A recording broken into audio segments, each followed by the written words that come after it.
Когато заговорим за автомобилни ентусиасти, повечето от нас си представят мощни коли от премиум марки, шумни двигатели и улични гонки. Тази история няма да е такава. Всъщност, тя ще бъде коренно различна. Аз съм Димитър Киров и днес ще ви представя моят добър приятел Данчо и неговото приключение до пистата Нюрбургринг, Германия, на борда на своето 32-годишно Peugeot 205. Здравей, Данчо!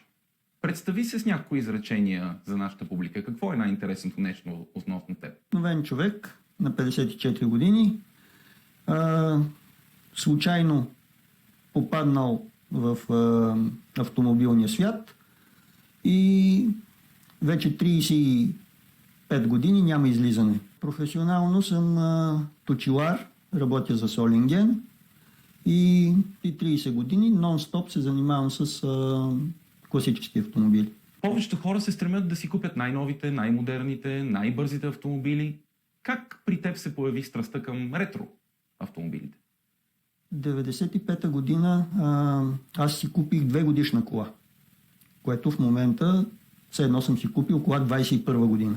И след 7 години, вярвам, по колата нищо не се счупи, се смени тренда в съвременните в автомобилите и всъщност новите коли след 2000-та година вече не са моите коли.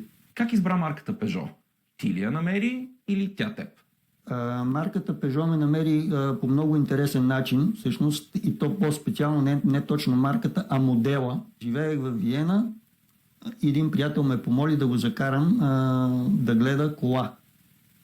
Отидохме, колата беше 205, 84 година, тогава на мен нищо не ми говореше това като понятие.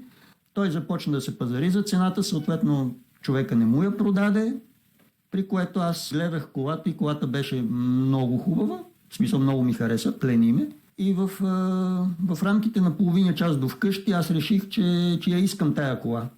И се обадих обратно на австриеца и тази кола беше с мен 17 години, докато не умря в катастрофа, но аз вече една година се опитах да живея без този модел, не можах и сега в момента имам 3. 28 години по-късно, кои са най-интересните автомобили, които притежаваш? Така всеизвестното в България оранжевото, това е 205, 1.6, 90 конски сили, GT, на което съм присъдил климатик.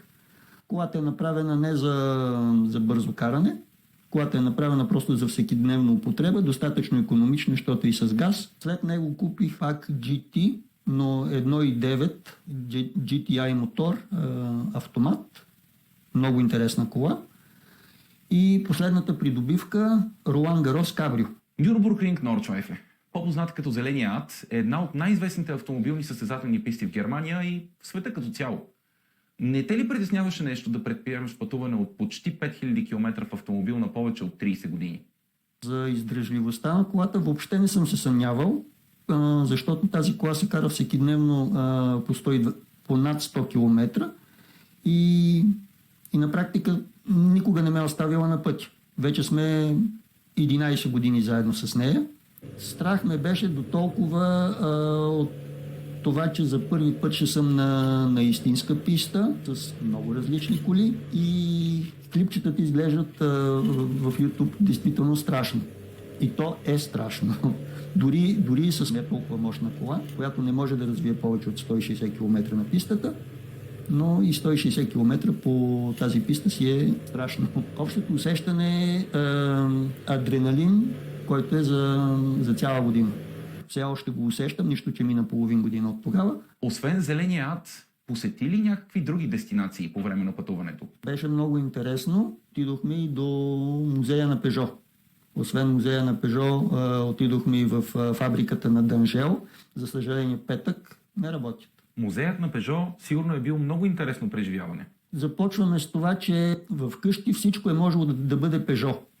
На практика те са произвеждали абсолютно всичко. Една манифактура и автомобили. Трудно ли се поддържа в добро техническо състояние автомобил, чието производство е приключило преди повече от 20 години?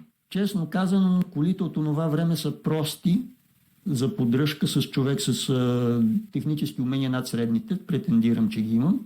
Моя кола в сервис не е стъпвала, освен за баланс на гуми и за пълнене на климатик. След като оранжевото се разписа на Нюрбургринг, Планираш ли някакви нови пътешествия с Ролан Гароса или те за сега остават в тайна? Мечтата ми е след Нюрбургринг да се разхода с него през Париж и Френската ривиера. Какво послание би отправил към водачите по родните пътища? Карайте внимателно, защото животът е твърде кратък, на никой нищо не доказваш, изпреварвайки го. Когато сгазиш на някого котката, тя не е просто котка, другия ден ще му сгазиш и детето. Действително е важно да не забравяме, че не сме сами на пътя и че всеки от нас бива очакван от някого вкъщи. Това послание, нашето интервю стига до своя край, но ние ще следим бъдещите приключения на Данчо и му пожелаваме безаварийни километри под слънчевите лъчи на Френската ривиера.